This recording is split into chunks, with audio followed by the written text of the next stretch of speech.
Hello everyone. आज के इस वीडियो में हम इंग्लिश लिटरेचर की एक बहुत ही powerful and moving poem remember me को डिस्कस करने वाले हैं। इसको लिखा है famous African American author, feminist और एक्टिविस्ट एलिस वॉकर ने। एलिस वॉकर को लिटरेचर में वुमेनिज्म टर्म कॉइन करने के लिए भी जाना जाता है। वुमेनिज्म क्या है? वुमेनिज्म की मतलब होती है एक ऐसा फेमिनिज्म जो स्पेसिफिकली ब्लैक वुमेन और मार्जिनलाइज्ड वुमेन्स के स्ट्रगल्स, उनके पेन और उनकी इमोशनल स्ट्रेंथ को सेलिब्रेट करता है। ये पोएम भी उसी आइडियोलॉजी का एक परफेक्ट एग्जाम्पल है जहाँ हम विक्टिमहुड से लेकर एम्पावरमेंट तक की एक पूरी जर्नी को देखेंगे। पोएम के टेक्स्ट पर जाने से पहले इसके बैकग्राउंड को समझना बहुत इंपॉर्टेंट है, क्योंकि सेंचुरी से अफ्रीकन अमेरिकन जो वुमेन थी उसने डबल और ट्रिपल ऑपरेशन फेस किया था, like racism, sexism and classicism. Racism क्या होता है कि किसी के साथ उसके कलर को लेकर उसके साथ भेदभाव करना, डिस्क्रिमिनेशन करना, उसको रेसिज्म बोलते हैं। सेक्सिज्म जेंडर के बेसिस पर किसी के साथ भेदभाव करना। जो पैट्रियार्कल सोसाइटी होती है वो वुमेन्स के साथ जो भेदभाव करती है उसी को सेक्सिज्म बोलते हैं, क्योंकि वो उसके जेंडर की वजह से उसके साथ भेदभाव करती है। एंड तीसरा क्लासिज्म कि जो गरीब लोग होते हैं उनके साथ इस सोसाइटी में क्लास स्ट्रक्चर की वजह से जो भेदभाव किया जाता है उसी को क्लासिज्म बोलते हैं। इस पोएम की पब्लिशिंग डिटेल्स की बात करें तो ये पोएम एलिस वॉकर के एक फेमस पोएट्री कलेक्शन रेवोल्यूशनरी पेटूनियाज में इंक्लूडेड थी, जो 1973 में पब्लिश हुआ था।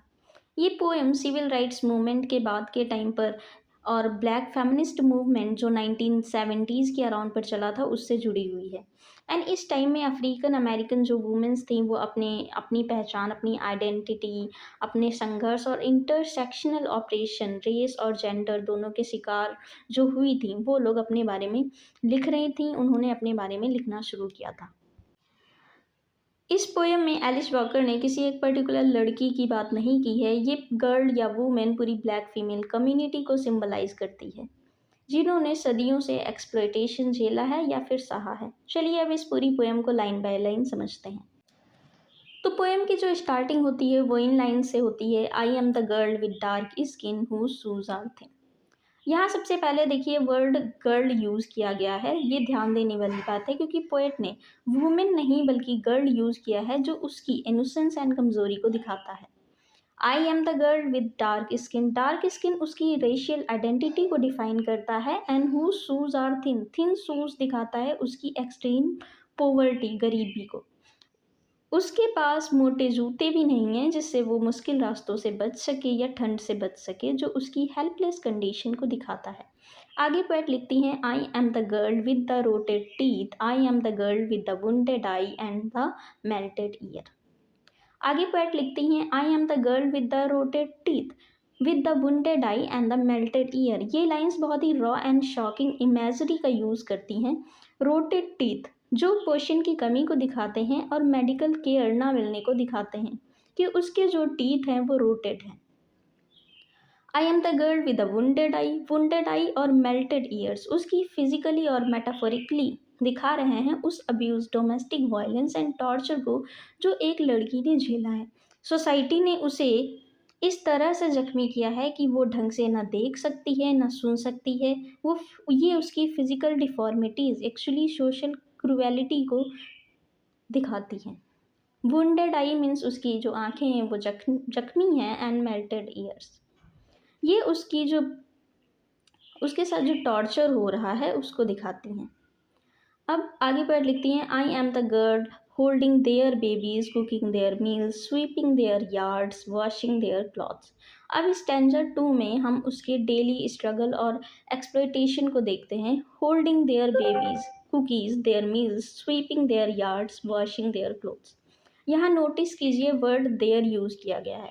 ये देयर वर्ड उन प्रिविलेज्ड और रिच लोगों के लिए है जिनके घरों में ये लड़की एक डोमेस्टिक हेल्प या गुलाम की तरह काम कर रही है। ये लोग रिच हैं एंड ये जो लड़की है वो वहाँ पर एज अ स्लेव काम कर रही है। एंड उनके लिखा है होल्डिंग देयर बेबीज और उनके बच्चों को संभाल रही है। कुकिंग देयर मील्स उनके लिए खाना बना रही है। स्वीपिंग देयर यार्ड्स, उनके लिए आंगन साफ कर रही है, एंड वॉशिंग देयर क्लोथ्स, उनके कपड़े साफ कर रही है। ये लाइन उसके इकोनॉमिक स्लेवरी और लेबर एक्सप्लॉयटेशन को बिल्कुल क्लियर कर देती है। आगे पोएट लिखते हैं dark and rotting and wounded and wounded. Stanza के एंड में पोएट लिखती हैं dark and rotting wounded and wounded. यहाँ वर्ड वुंडेड जो 2 बार रिपीट हुआ है, ये रेपिटेशन इस बात पर जोर देता है कि उसके जो जख्म हैं वो कितने गहरे हैं। ये जख्म सिर्फ बॉडी पर नहीं है बल्कि उसकी सूल, उसकी आत्मा पर भी हैं। वो अंदर और बाहर दोनों से पूरी तरह से टूट चुकी है, जख्मी है। आगे पर लिखती हैं I would give to human race only hope. अब यहाँ से पोएम में सबसे बड़ा टर्निंग पॉइंट आता है। I would give to the human race only hope. इतना एक्सप्लॉयटेशन, अब्यूज़ और दर्द झेलने के बाद कोई भी आम इंसान होगा वो दूसरों से नफरत करने लगेगा या बदला लेना चाहेगा, रिवेंज लेना चाहेगा। लेकिन ये जो लड़की है वो ह्यूमन रेस को, जिसने सिर्फ उसे दर्द दिया है, बदले में क्या दे रही है? ओनली होप, सिर्फ उम्मीद। एंड ये उसकी वीकनेस नहीं बल्कि ये उसकी कोर स्पिरिचुअल स्ट्रेंथ और अनकंडीशनल फॉरगिवनेस को दिखाता है, माफ़ी को दिखाता है कि इन सब के बावजूद वो ह्यूमन रेस को माफ़ कर रही है। ये उसकी कोर स्पिरिचुअल स्ट्रेंथ को दिखाता है। आगे पोएट लिखती हैं I am the women with the blessed dark skin, I am the women with teeth repaired, I am the women with the healing eye the ear that hears. Stanza 4 में एक बहुत बड़ा शिफ्ट आता है। अब वो गर्ल नहीं रही, वो लिखती हैं I am the women. And ये ट्रांसफॉर्मेशन है यूथ और हेल्पलेसनेस से मैच्योरिटी एंड पावर की तरफ। पहले जो डार्क स्किन थी वो उसके दुख का सिंबल थी, लेकिन अब वो उसे वरदान मानती है एंड वो उस स्किन से ब्लेस्ड है। She is now proud of her race and identity. अब वो अपनी स्किन पर प्राउड फील कर रही है एंड अपनी रेस, अपनी आइडेंटिटी पर वो प्राउड फील कर रही है। अब उसके जो टीथ हैं वो रिपेयर्ड हो चुके हैं, रोटेड, जो पहले रोटेड थे अब रिपेयर्ड हो चुके हैं। एंड उसकी जो वुंडेड आई हैं, जो जख्मी आंखें थी, वो हीलिंग आई बन चुकी हैं।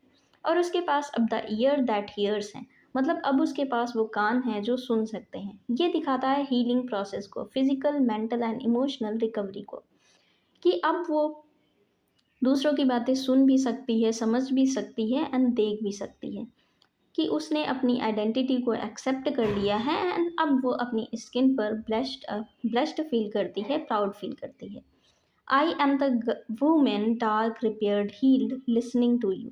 स्टैंजा 5 में वो डिक्लेयर करती है I am the women dark repaired healed listening to you. पहले वो सिर्फ एक साइलेंट सफरर थी जो सब कुछ बिना कुछ बोले सहती थी, लेकिन अब वो हील हो चुकी है, उसके पास अब पावर है। लिसनिंग टू यू का मतलब है कि अब वो दूसरों के दर्द सुनने, समझने और उन्हें कंसोल करने के काबिल बन चुकी है। वो विक्टिम से सर्वाइवर और सर्वाइवर से एक हीलर बन गई है। अब वो दूसरों के दुख को भी समझ सकती है एंड उनको समझा सकती है। I would give to human race only hope. I am the woman offering 2 flowers whose roots are twin.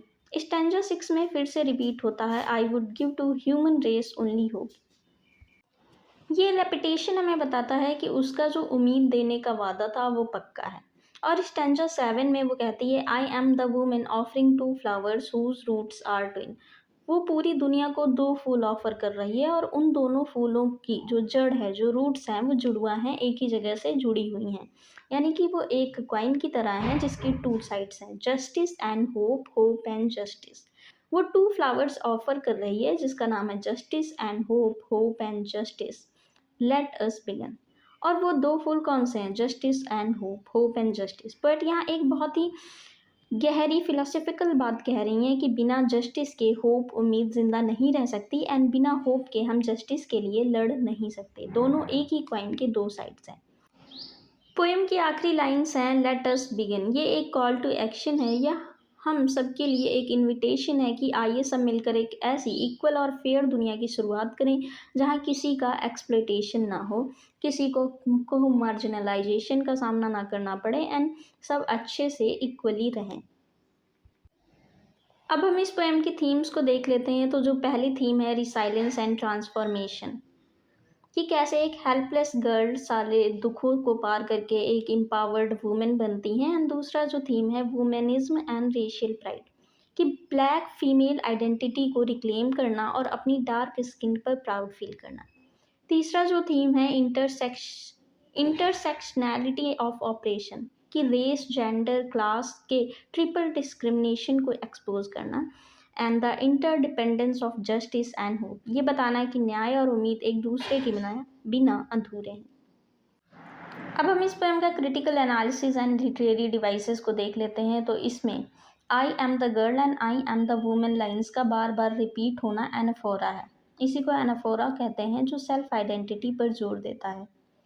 और वर्ड वुंडेड और होप एंड जस्टिस का रेपिटेशन स्ट्रक्चरल इम्पैक्ट क्रिएट करता है, यानी इसमें रेपिटेशन का यूज़ किया गया है। इसमें वर्ड्स बार बार रिपीट हुए हैं, wounded and hope and justice.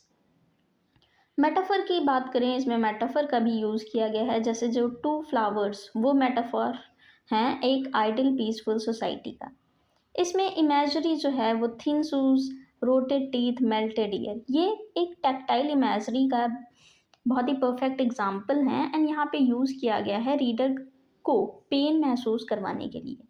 And इसकी जो टोन है, पोएम की जो टोन है, वो पहले मेलंकली सैड है, फिर रिसाइलेंट बनती है और एंड में सेलिब्रेटरी और ऑप्टिमिस्टिक हो जाती है। तो आई होप आपको एलिस वॉकर की ये ब्यूटीफुल पोएम का complete line by line breakdown and in depth analysis पसंद आया होगा। अगर वीडियो पसंद आई है तो लाइक, शेयर एंड सब्सक्राइब करें। Thank you for watching.